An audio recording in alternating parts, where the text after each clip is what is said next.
దాకైనా కొట్లాడడానికి మేము సిద్ధం. ప్రత్యేక హోదాను మేము మర్చిపోనివ్వం.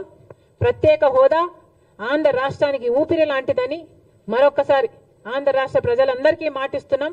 ప్రత్యేక హోదా కోసం కాంగ్రెస్ పార్టీ కొట్లాడుతూనే ఉంటుంది. Thank you.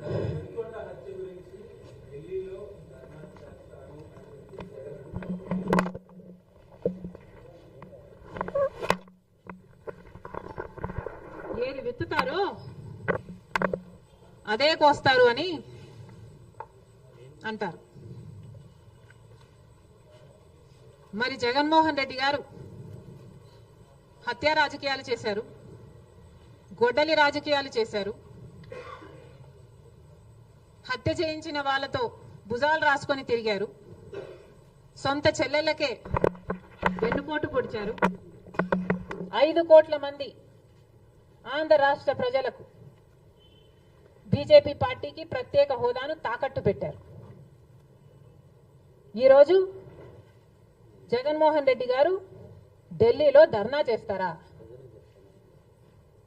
ప్రత్యేక హోదా కోసం ఎందుకు చేయలేదండి ధర్నాలు? 5 సంవత్సరాల మీద అధికారంలో ఉన్నారు కదా, మరి ఢిల్లీలో మీరు ప్రత్యేక హోదా కోసం ఎన్నిసార్లు ధర్నాలు చేశారు? ప్రత్యేక హోదా అసలు ఊసే లేకుండా చేశారు కదా.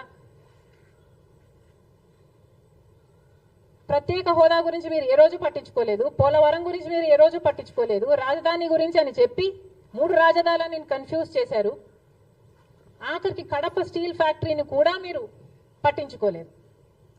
విశాఖ స్టీలు మన రాష్ట్రానికే తలమానికమైన అమ్మేస్తామన్నా కూడా పట్టించుకోలేదు. ఈరోజు మాత్రం ఢిల్లీకి వెళ్ళి ధర్నా చేస్తారట. మీ కార్యకర్తను చంపేస్తే ఢిల్లీకి వెళ్ళి మీరు ధర్నా చేస్తున్నారే, మరి మీ సొంత చిన్నాన్నను చంపేసినప్పుడు మీరు ఢిల్లీలో ఎందుకు ధర్నా చేయలేదు న్యాయం కోసం? జగన్మోహన్ రెడ్డి గారు సమాధానం చెప్పాలి. ఒకవైపు ఇక్కడ అసెంబ్లీ జరుగుతుంది. అసెంబ్లీ జరుగుతున్న సమయంలో మీరు అసెంబ్లీలో ఉండకుండా ఉండే ధైర్యం మీకు లేక ఇలా సాకులు వెతుక్కొని మీరు ఢిల్లీ వెళ్తామంటున్నారే.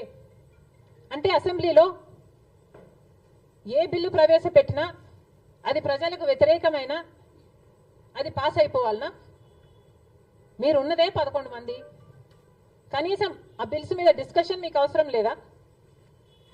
మీరు కొట్లాడాల్సిన అవసరం లేదా? ఏం ఆలోచన చేస్తున్నారు జగన్మోహన్ రెడ్డి గారు? అసలు ఈ వెనుకొండలో జరిగిన హత్య కూడా పొలిటికల్ మర్డర్ ఇది కానే కాదు, ఇది వ్యక్తిగత మర్డర్ అని కూడా అంటున్నారు కదా.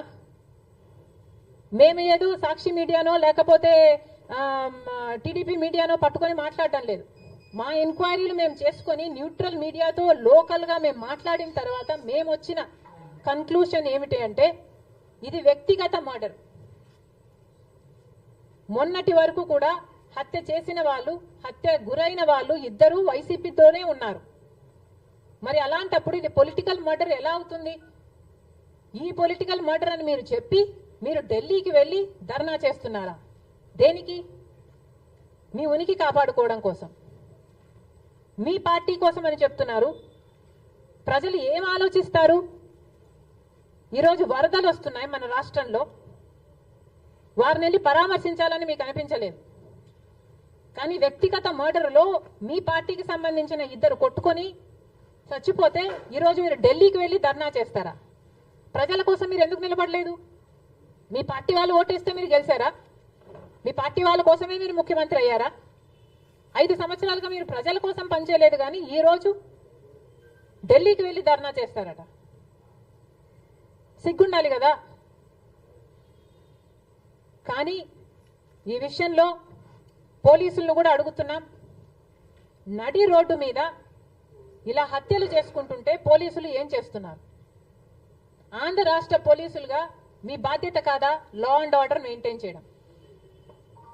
ముఖ్యమంత్రి గారు, డిప్యూటీ ముఖ్యమంత్రి గారు చంద్రబాబు గారు, పవన్ కళ్యాణ్ గారిని కూడా ప్రశ్నిస్తున్నాం. మీ హయాంలో నడి రోడ్డు మీద ఇలా మర్డర్లు జరిగితే మీరు బాధ్యులు కారా? మీకు ఆపాల్సిన బాధ్యత లేదా? లా అండ్ ఆర్డర్ ఉన్నట్టా చచ్చిపోయినట్టా మన రాష్ట్రంలో? మళ్ళీ చెప్తున్నాం, మీరు జోక్యం చేసుకోండి, ఇలాంటివి కాకుండా చూసుకోండి. పోలీసులు కూడా అప్రమత్తంగా ఉండాలి. ఈ లా అండ్ ఆర్డర్ సిచ్యువేషన్ ని కంట్రోల్ చేయాల్సిన బాధ్యత పోలీసులకు ఉంది, ముఖ్యమంత్రికి ఉంది, డిప్యూటీ చీఫ్ మినిస్టర్కి ఉంది. దయచేసి మళ్ళీ ఇలాంటివి జరగకుండా చూడండి. Thank you.